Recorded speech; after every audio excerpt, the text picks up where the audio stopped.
Every night she met the men who ran the world, and none knew her name. It was deep under a city that never slept, hidden below layers of concrete, steel, and forgotten tunnels. No phone signal reached this place. No satellite could see it. The air was clean, controlled, and silent. Only those with the highest power in the world were allowed to enter. Every night, the men arrived, one by one. They came in black cars with dark windows. Some came by private lifts from buildings above. Others arrived through underground rails that never appeared on public plans. Each man carried the weight of nations on his shoulders. Wars started because of their words. Markets fell because of their decisions. Millions lived or died because of quiet talks held in this room. They called it the circle. The table was round. No seat was higher than another. No flags were allowed. No names were spoken aloud. Everyone here knew who mattered and who did not. Records were forbidden. Cameras were banned. Even memories were dangerous in this place. And every night, she was there before them all. She arrived early, dressed in plain clothes, dark shoes, a simple jacket. Her hair tied back, her face calm and forgettable. If someone tried to describe her later, they would struggle, not because she was hidden, but because nothing about her demanded attention. She checked the lights, she cleaned the table. She placed water glasses exactly the same way every time. She tested the doors and stood quietly near the wall once everything was ready. When the men entered, none of them looked at her. To them, she was just another worker. Another silent body allowed in only because someone else approved it long ago. They did not ask her name. They did not wonder who she was. People like her were part of the background, like walls, like air. That was their first mistake. The meeting began. A man with a hard voice spoke first. He controlled armies spread across many lands. His words were short and sharp. He spoke about borders and pressure, about cities that needed to be reminded of their place. Another man followed. He controlled money, not just banks but trust itself. He spoke about markets and fear, about how panic could be guided like a river if pushed the right way. A third man spoke softly. He ran the systems above the sky, satellites, stations, long weapons that could fall from space without warning. He smiled while he spoke, as if destruction was only a game of numbers. Others added their thoughts. Some laughed, some argued. None raised their voices too high. This room did not allow weakness. The woman listened. She did not write anything down. She did not need to. Every word stayed in her mind, clear and sharp. She had trained herself for this kind of listening long ago, back when listening was the only way to survive. They talked about resources, about population numbers, about areas that no longer mattered. One of them said, "We can let the coast burn. It will reduce pressure." Another replied, "People will panic." The first man shrugged. They always do. Then they adapt or disappear. The woman poured water into empty glasses. Her hands did not shake. The men did not notice that she paused for half a second longer than usual. The meeting continued.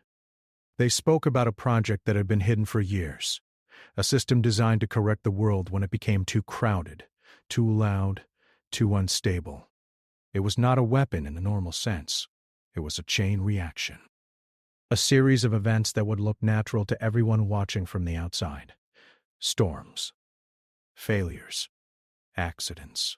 One of the men said, "Once it begins, we step back. The rest will solve itself." Another nodded. "And those who remain will understand the new balance."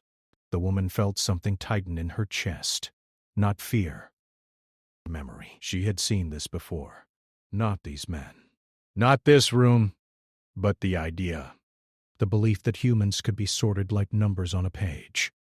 That loss was acceptable as long as control remained. She moved quietly to the side of the room and adjusted a small panel near the wall.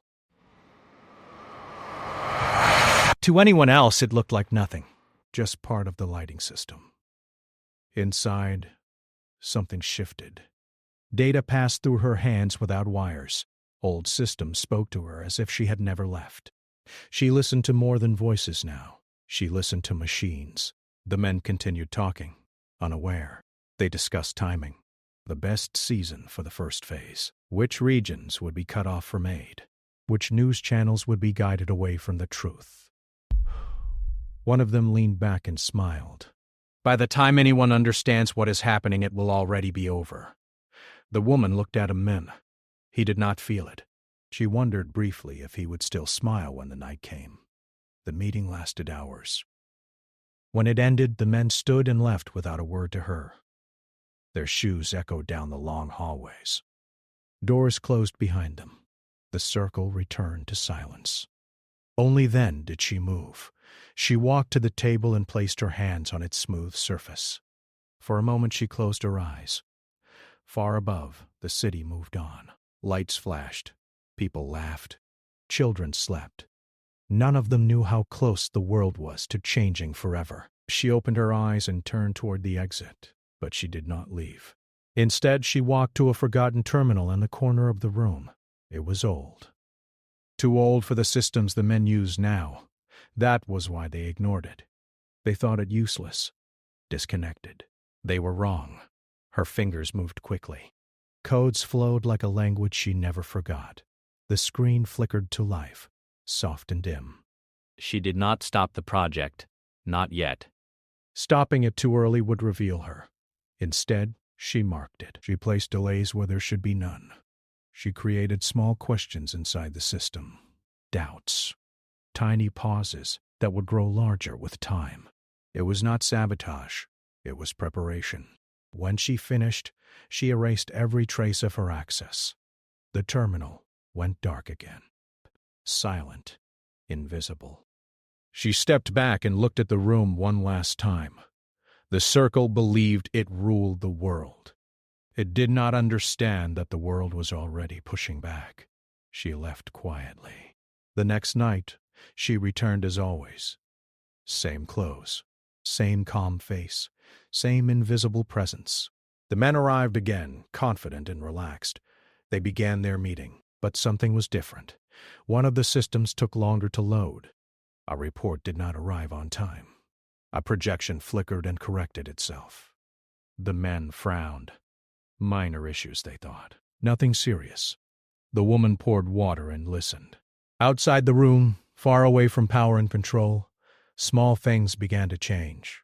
A storm weakened instead of growing. A system failure repaired itself. A shipment reached a city that should have been cut off. No one noticed the pattern, yet. The woman stood against the wall, quiet and still. She had no title, no rank, no name anyone here cared to know. But every night she met the men who ran the world, and tonight the world had taken its first step towards surviving them. The room smelled of cold metal and polished wood. Every night it was the same. The round table, the silent walls, the soft hum of machines in the corners. Yet tonight felt heavier. There was tension, invisible but strong, like the air before a storm.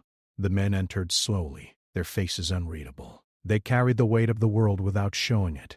Each step they took echoed softly in the empty hallways, a reminder that they were not alone in their power. They believed themselves untouchable. That belief would always be their weakness. She arrived before them, as she always did. Dark shoes, plain jacket, hair tied back. Nothing about her called attention. Neo Swant's attention. Neo looked at her. That was the advantage she had, and she never wasted it. She checked the water glasses. She adjusted the lights. Every detail had to be perfect, or the men might notice something had changed. They began talking immediately, voices low but firm. One man older than the rest spoke about population control and resource allocation. "The East will need to be contained. We cannot allow chaos to spread," he said. Another man, with sharp eyes and a slow smile, nodded. He spoke about financial systems, how panic could be manipulated. "We guide them, like water in a channel. They think it is free, but it is not." The woman moved quietly along the wall. She listened. Every word was stored in her mind. She remembered every phrase, every hesitation, every secret plan. Her life depended on it. Humanity depended on it. She had learned long ago that memory could be sharper than any weapon. A younger man spoke next. He controlled technology beyond Earth. Satellites, automated drones, energy grids. His words were soft, almost casual, but the meaning was deadly. By the time the first signal reaches them, the systems will already be aligned. No one will see it coming. The discussion turned toward the project she had noticed the night before. The chain reaction that could wipe out regions without warning. The men debated timing, targets, and consequences. One suggested a delay to study results. Another argued it should start immediately to avoid leaks. The woman adjusted the terminal in the corner again. It looked like nothing, a forgotten machine. The men ignored it. They never thought that she could reach the heart of their systems through something so simple. Through it, she watched their plans unfold. She sent coded signals into networks that no one would check for decades. Small instructions, subtle changes, barely noticeable. A report altered, a delay added. A connection rerouted. Not enough to stop the project yet, but enough to buy time. Time was all she needed. One of the men, younger and restless, tapped his fingers on the table. "Something feels off," he said. "Data is slower than usual. Systems are lagging." The others ignored him. They always ignored warning signs until it was too late. She listened to their arguments and laughed silently to herself, not aloud. If she laughed, she would be discovered. And she could not be discovered. Not yet. A new man entered through a side door. She had never seen him before. His presence shifted the energy in the room. He was a negotiator from a foreign power, intelligent and cautious. He did not smile. He did not laugh. He only observed. The older man spoke to him in low tones. Plans for the next year, for the next decade, for the next war. The new man nodded politely, but did not reveal his thoughts. His eyes scanned the room and briefly paused at her. She did not flinch. The moment was over before it began. He did not recognize her. The discussion grew louder. The men argued over sacrifices. Cities that would be abandoned. Resources that would be withheld. People who would disappear. The room vibrated with cold calculation. She poured water into glasses, her hands steady. She placed them in front of each man without a word. Her presence was silent, invisible, untouchable. When the debate became heated, she touched a small lever near the wall. The lights flickered for a moment. Systems adjusted. Data streams corrected themselves. Files appeared and disappeared in ways no one could explain. The men noticed the anomalies but blamed them on technology. "The system is old," one said. "It glitches sometimes. Nothing more." They never suspected her. Hours passed. The meeting ended. Men left as they always did, confident that their secrets remained secret, confident that the world moved only because they willed it. She remained behind. Her eyes traced every corner of the room. She checked the terminals. She verified the codes. The systems had not failed. Her subtle adjustments had gone unnoticed. Outside, small signs of resistance began to appear. A factory repaired itself after a planned shutdown. A shipment of food reached a city that should have been blocked. Nothing major. Nothing that would attract attention, but enough to hint that the world might survive their control. Her mind wandered briefly to her past. She had not always been invisible. She had belonged to a program meant to protect humans. They had hidden her, trained her, and then forgotten her. She had survived when others did not. She had seen the worst of human greed and power. And now she was back, quietly shaping the world without anyone knowing. A shadow moved at the edge of her vision. Another worker, young and curious, almost recognized her. Their eyes met for a fraction of a second. The worker blinked and turned away. She smiled softly. Close calls were always part of the job. She checked the terminal one last time. Data flowed through her fingers. The men's plans were advancing, but so was hers. Every delay, every correction, every subtle sabotage was invisible to them. The balance was shifting. She left the room quietly. No one noticed. No one would ever know she had been there. Above ground, the city continued its endless rhythm. Lights blinked. Cars moved. People slept. No one suspected that decisions made in this hidden room could change their lives overnight. But they were wrong. She had already begun changing them. She had begun guiding humanity in ways the men could never understand, not with power, not with money, not with war. With something stronger, patience, knowledge, and the will to survive. The next night, she would return. She would listen. She would adjust. She would act again, silently. And one day the men who thought they ran the world would realize that they had never understood what real control meant. But not tonight. Tonight they were still confident. Tonight they were still dangerous. She smiled slightly and walked into the shadows. Invisible, unseen, and the first line of defense humanity would ever know. The world was not safe, but it had a chance. And she would give it every night until the chance became reality. The circle felt smaller tonight. The walls seemed lower, the lights harsher. She walked in first, as always, carrying nothing but her quiet presence and the knowledge she had gathered. Her dark shoes clicked softly on the polished floor. She checked the water glasses. She straightened the table. Every detail mattered. Even the smallest mistake could reveal her. The men arrived one by one, carrying their confidence like armor. They did not notice her. They never did. That was her strength. Invisible, unnoticed, yet listening to everything. Their voices filled the room, heavy with plans and power. The first man spoke of regions that would be abandoned, of cities that could be sacrificed to maintain order. "It is not cruelty," he said. "It is calculation. Necessary calculation." Another man, younger and impatient, shook his head. "People will die. They will notice. There will be resistance." "The resistance is temporary," the older man said. "They always believe they have power, until it is gone." The woman moved quietly along the wall. She adjusted a small terminal in the corner. It was old, overlooked, forgotten. They believed it useless. They were wrong. Through it she accessed their hidden networks, subtle codes, and overlooked systems. She did not stop the project yet. She only delayed it. She created small gaps, tiny mistakes in timing, the kind no one would notice until it was too late. She watched as the men argued. They trusted the circle. They trusted each other. They did not see how fragile that trust had become. One of the men spoke about technology. Drones in the sky, satellites above, automated defense systems. "Everything is under control," he said. "Nothing can stop the plan now."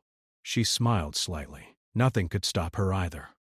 The discussion turned toward the global reaction. One man suggested releasing false information to hide the first signs of disaster. Another argued for silence, claiming panic could be controlled through fear alone. The young negotiator who had joined the room last time spoke quietly but with authority. "We must consider the unexpected. The humans outside may adapt in ways we cannot predict." The room fell silent for a moment. No one had spoken about the humans outside the circle in such terms before. Their view of people was always numbers, statistics, problems to solve. Not living, adapting beings. The woman's heart quickened. This was why she was here. Not just to delay, not just to adjust, but to show them what they refused to see. Humans survived. Humans adapted. Humans endured, and she would make sure they had the chance to prove it. She moved to another terminal. It hummed softly beneath her fingers. Old systems, abandoned machines, forgotten codes. She activated them with precision. Small delays appeared in the men's plans. Satellites rerouted. Data disappeared, then returned altered. Shipments that were supposed to fail arrived on time. She was careful. Every change invisible. Every action untraceable. A junior officer, new to the circle, noticed the irregularities. He frowned. "Something is wrong," he said quietly. Systems are acting unpredictably. The older men waved him off. It is nothing. Just minor glitches. The plan is intact, she heard him whisper to himself as he left the room, suspicion in his voice. She had been noticed for a fraction of a second. That was enough to remind her of the danger. She had to remain invisible. The debate turned more violent. The men began discussing sacrifices openly. Cities to abandon, populations to reduce. They spoke of humanity like a problem set. Her fingers traced the controls on the terminal, subtly altering orders. Delays here, reroutes there, miscalculations that looked natural to their systems. Outside, humans survived, slowly, quietly. Their world began to change without knowing why. A younger worker, curious and observant, paused near her. Their eyes met. For a moment, recognition flickered. The worker almost knew her. But the moment passed. They stepped back, unsure. She did not reveal herself. She could not. Hours passed. Arguments grew louder. Threats were whispered under breaths. One man slammed his fist on the table. We cannot fail. The world depends on this. She did not flinch. When the meeting ended, the men left quickly, confident in their power, unaware of the changes occurring right under their noses. They believed the world would obey them. They believed no one could interfere. She remained behind, quiet, invisible. He checked every terminal, every connection, every subtle adjustment she had made. Everything was correct. Nothing had been traced back to her. The night was long. Outside, in distant cities, small signs of resistance began to appear. A river that was supposed to flood did not. A shipment of medicine reached a city in time. Machines repaired themselves when the men had planned for failure. The world adapted. She moved to a corner and allowed herself a small sigh. One day, the men in the circle would realize their power was only a shadow. They would see that humans survived not because of them, but despite them. She recalled the training she had once received. Long ago, a hidden program had prepared her for this exact purpose: to be invisible, to listen, to act without revealing herself. She had survived wars, disasters, and betrayals. She had seen the worst humans could do, and she had learned that the greatest strength of humanity was endurance. She had been forgotten, but she was back, and now slowly she was shaping the world. Her fingers rested briefly on the terminal before she left. The systems hummed quietly. Data flowed through invisible channels. Orders misdirected. Delays applied. Mistakes that looked like accidents. Outside, far above, the city continued to breathe. Lights blinked in windows. Cars moved along streets. People slept, unaware of the quiet war being fought for their survival. The woman stepped into the shadows, silent as the night. She had no title, no recognition. No one knew her name. Yet every night she met the men who thought they ran the world, and every night she reminded herself why she was here. Not for power, not for recognition, but for survival, for the chance that humanity might endure the recklessness of those who believed themselves gods. The next night would be harder. The men would grow suspicious. Security would tighten. Systems would be monitored more closely. She had to be smarter, faster, more careful, because one mistake could end everything. She disappeared into the hidden corridors of the circle, unseen, unnoticed, yet always present. A silent guardian, watching, waiting, preparing. Outside, humanity moved forward, unaware of the quiet hand guiding its fate. She smiled, faintly. The work had just begun. The circle had changed tonight. The air felt tighter. The men entered, but their confidence was not the same. Subtle glances passed between them. The older ones noticed delays in reports. Satellites had not transmitted fully. Systems that should have obeyed them perfectly now hesitated. Something was wrong. She arrived first, as always. Quiet steps, dark shoes, jacket plain, and unremarkable. Her hair tied back. Nothing about her called attention. Nothing about her was meant to. That was why she was still safe. The men began their meeting, but tension colored every word. The younger man from last night, restless and sharp, leaned forward. "Reports are late again," he said. "Systems are lagging. Something, or someone, is interfering." The older man waved him off at first, but there was a flicker of unease in his eyes. "Check your systems again." Human error, nothing more. But she had already seen that their systems were not failing by chance. Every delay, every miscalculation, every rerouted shipment had been her work. She did not stop the disaster. Not yet. She nudged it subtly. Just enough to buy humanity more time. The men spoke of space fleets, of stations above Earth, of automated weapons ready to strike. "We cannot allow failure," one said. "The plan must proceed without hesitation." The woman moved to her terminal. Old, forgotten, overlooked. A relic to the men, but to her it was the key to survival. Fingers moved across the controls. Subtle reroutes. Small miscalculations. Timings altered. Drones were delayed. Satellites adjusted. Supplies reached cities that should have gone without them. A new figure entered quietly. A high-ranking strategist from a distant continent. Calm. Observing. Sharp. He scanned the room. For a moment his eyes flickered toward her. She did not flinch. He did not know. He would not know. The debate grew louder. Sacrifices were no longer theoretical. Entire regions were discussed as if they were pieces on a board. Populations counted, weighted, and judged. Cities abandoned. People left to fend for themselves. She paused, listening. This was why she had returned. Not to destroy. Not to fight, but to remind them. Humans survived. Humans adapted. Humans endured. Her fingers danced over the controls again. More subtle delays. More corrections. A critical satellite misaligned slightly, forcing the men to recalculate. A shipment of medicine arrived just in time in a city that should have been cut off. Water pumps that were supposed to fail operated normally. The world outside began to bend in her favor without anyone noticing.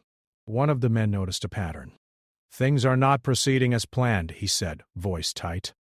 "Someone is interfering." The older man shook his head. "Impossible.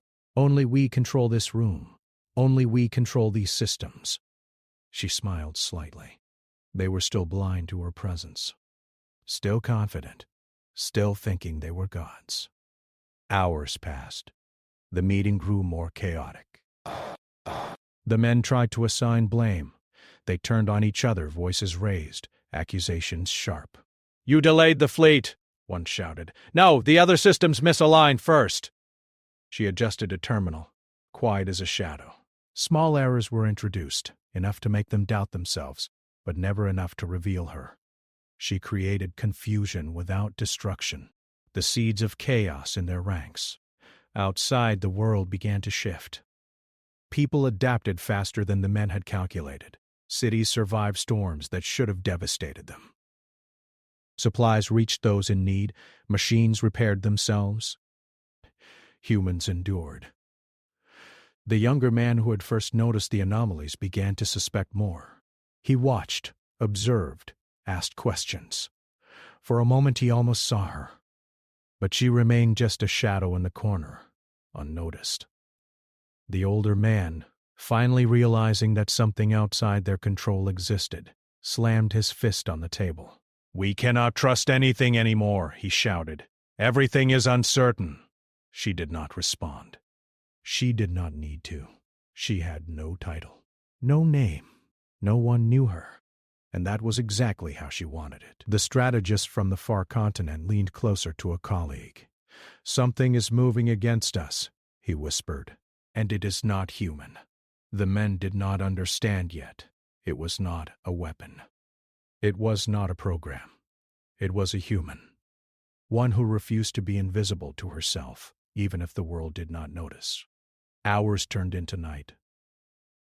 The men left, uneasy, suspicious but confident in their power. They had no idea that their plans were bending, changing, failing. Not by chance, not by accident, but because someone cared enough to act quietly. She stayed behind, quiet, invisible. She checked every system, every delay, every adjustment. Nothing had been traced. Nothing could be traced. Her work was perfect. Far above, the city moved on. People slept. Cars moved along streets. Lights blinked. Life continued as if nothing had happened. But in reality, small victories had been won. Humanity had survived disasters that should have destroyed them. She walked to the corner of the room and allowed herself a small sigh. She thought of the humans she had never met, people who would live another day because of her, because she had intervened without recognition. She remembered her training, her past, the hidden program that had prepared her for this work. They had trained her to be invisible, to endure, to act when no one noticed. She had been forgotten. Now she was back. And the world was starting to notice, in ways the men would never understand. A junior worker paused near her, glancing at her with curiosity. Their eyes met for a second. Recognition almost passed between them. She gave a small, knowing smile and moved away. No one could ever know her identity. No one could ever stop her. She touched the terminal one last time before leaving. Systems hummed, data flowed, instructions rerouted, orders misaligned, mistakes hidden as accidents. The men had power, but they did not have control. Outside, humanity continued, slowly, surely, adapting, surviving. The storm still came, the system still failed, but people endured, and that was all she needed. She left the circle quietly, invisible, unseen, but present. Her work was far from over. The men would grow more desperate. Security would tighten. The next nights would be more dangerous. But she had a plan. Patience, knowledge, and the will to survive. The world was shifting. The men who thought they ran it were beginning to notice. Not the chaos outside. Not the failures in their plans. But the small, invisible hand that moved everything. She smiled faintly in the shadows. The humans above would live another day. And she would make sure they lived many more. The work had grown more dangerous. The circle had begun to doubt itself, and she had begun to act openly, though still unseen. Every night she met the men who ran the world, and every night she reminded them that humans could endure anything, even gods in suits. The circle felt different tonight.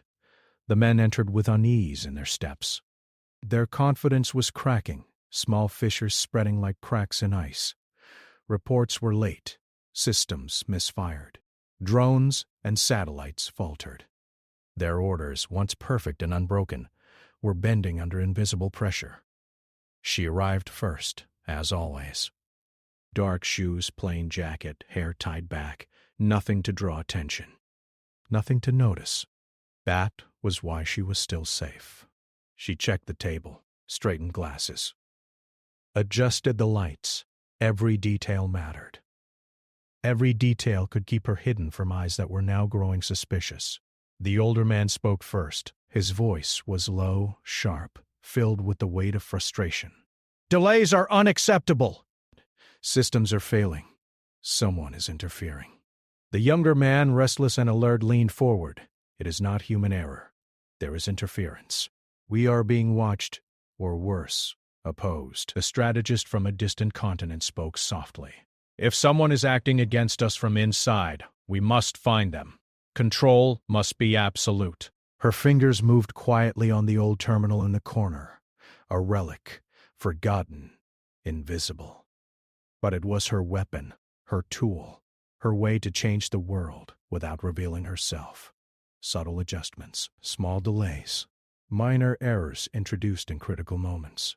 Satellites misaligned, drones rerouted, shipments corrected, orders misdelivered in ways that looked natural. The men grew frustrated, but they did not see her. The debate became more urgent. Entire cities were discussed as if they were chess pieces. Populations were counted, sacrificed, ignored. Regions were abandoned to disasters that should have destroyed them.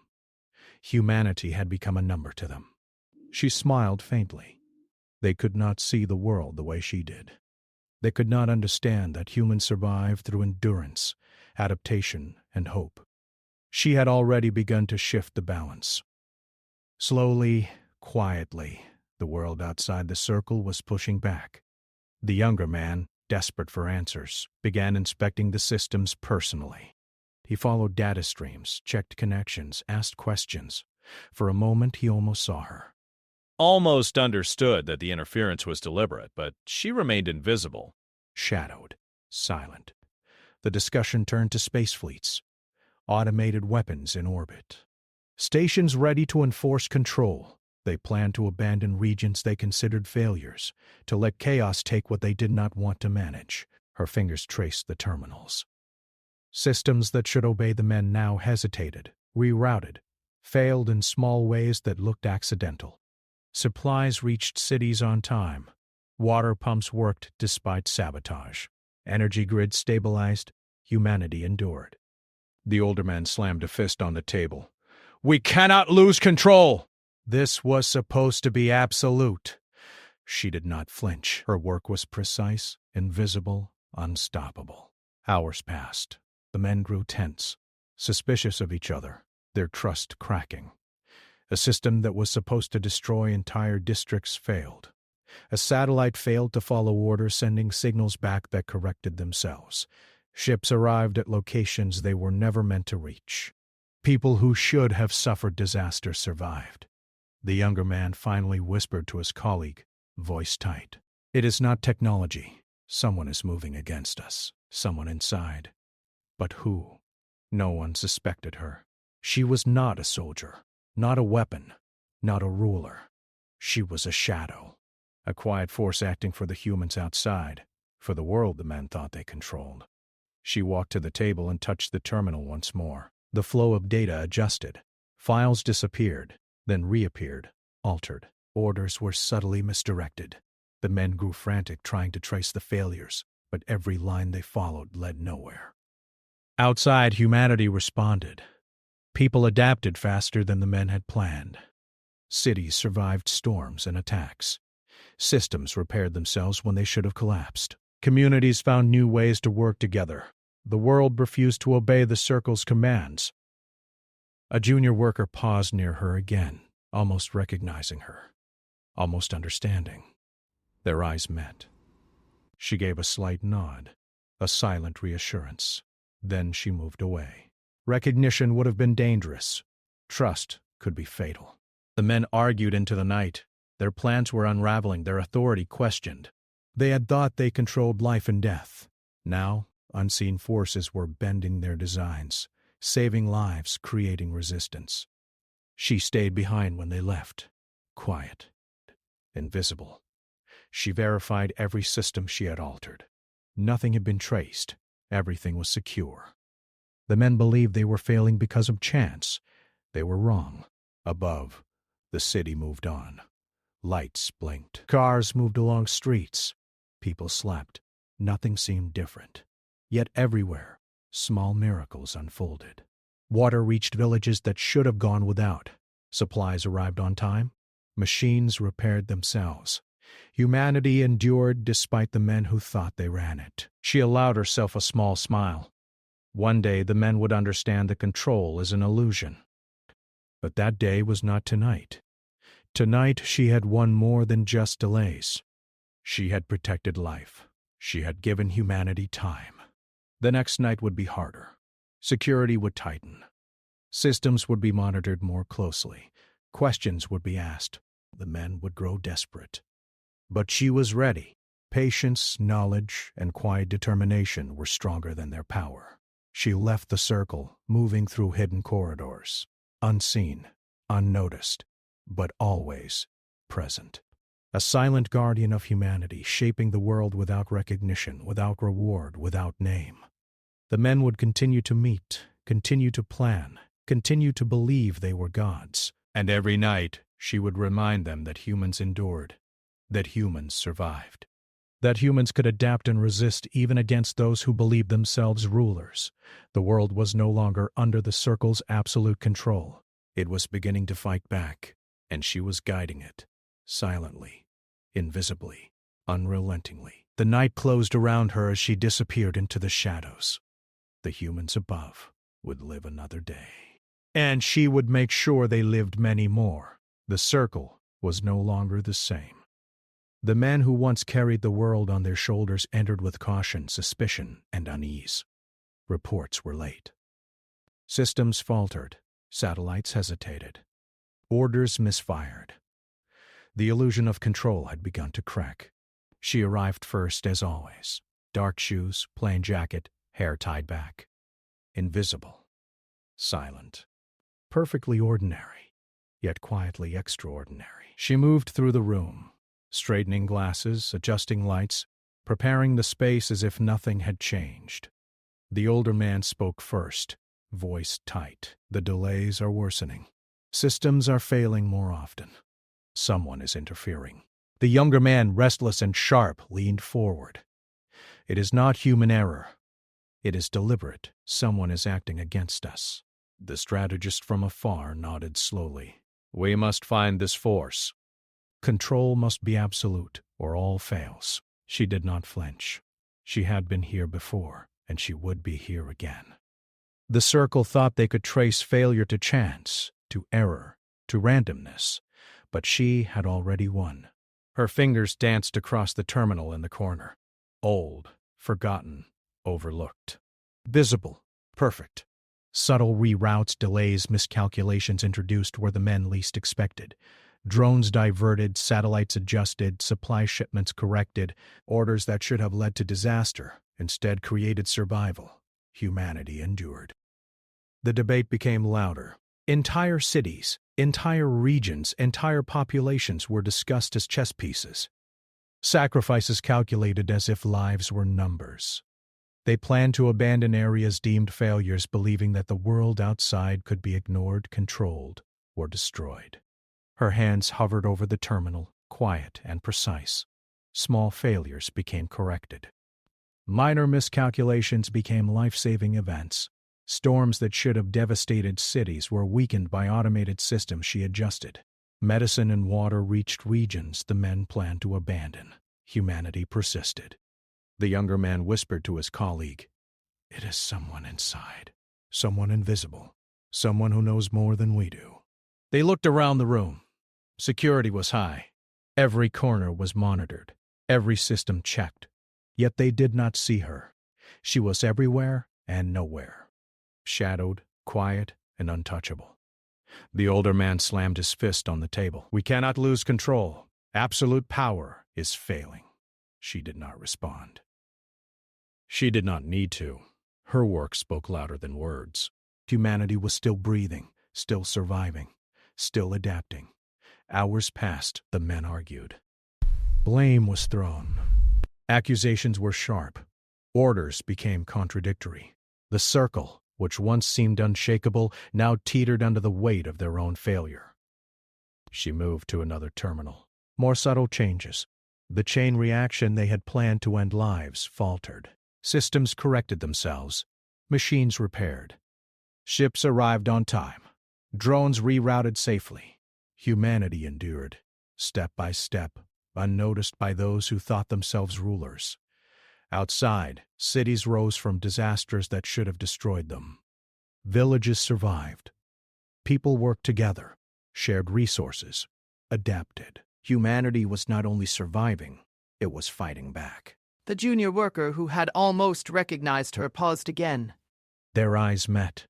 Recognition threatened for a moment, but she smiled slightly and turned away. Silence was protection. Shadow was survival. Identity was danger. The men grew frantic. Systems failed too often. Security cameras recorded nothing. Orders repeated themselves, ignored, delayed, corrected by invisible hands. They had created a world they could not control. She stayed behind when they left. Quiet, invisible, perfectly untraceable. She checked every system she had altered. All secure. Nothing could lead to her. Far above, life continued. The city moved on. Lights blinked. Cars traveled streets. People slept. And yet, humanity had changed. The disasters that should have killed them had failed. Systems that should have destroyed them had been redirected. The world was alive because someone acted. Quietly, invisibly, without recognition. She allowed herself a small, almost imperceptible smile. Had no name, no title, no reward. She was not a ruler, not a weapon, not a god. She was proof that humans endured, proof that life would find a way even against those who believed they could control it completely. The next night, she would not return here. The circle would be gone, their influence broken. History would remember the collapse of absolute power, the vanishing of the men who once believed they ran the world. Humanity would continue without them, free to survive, to adapt, to grow. But her work was not done. There would always be threats. There would always be those who tried to control, to destroy, to dominate. She would remain in the shadows, watching, guiding, protecting, invisible, silent, unstoppable. The world above was beginning a new era. People built cities, repaired what had been broken, shared resources. Learned from past mistakes, humanity had risen not because of leaders in suits, but because of endurance, ingenuity, and quiet courage. And she, the woman with no name, had been there every step, every disaster averted, every system corrected, every life saved. Her work unseen, her presence unknown. She walked through the hidden corridors one last time. Shadows embraced her. Systems hummed under her control. The world had survived the men who thought themselves gods. She paused in a quiet room far from the circle. A window overlooked the city. Lights glimmered, reflecting hope. Children slept.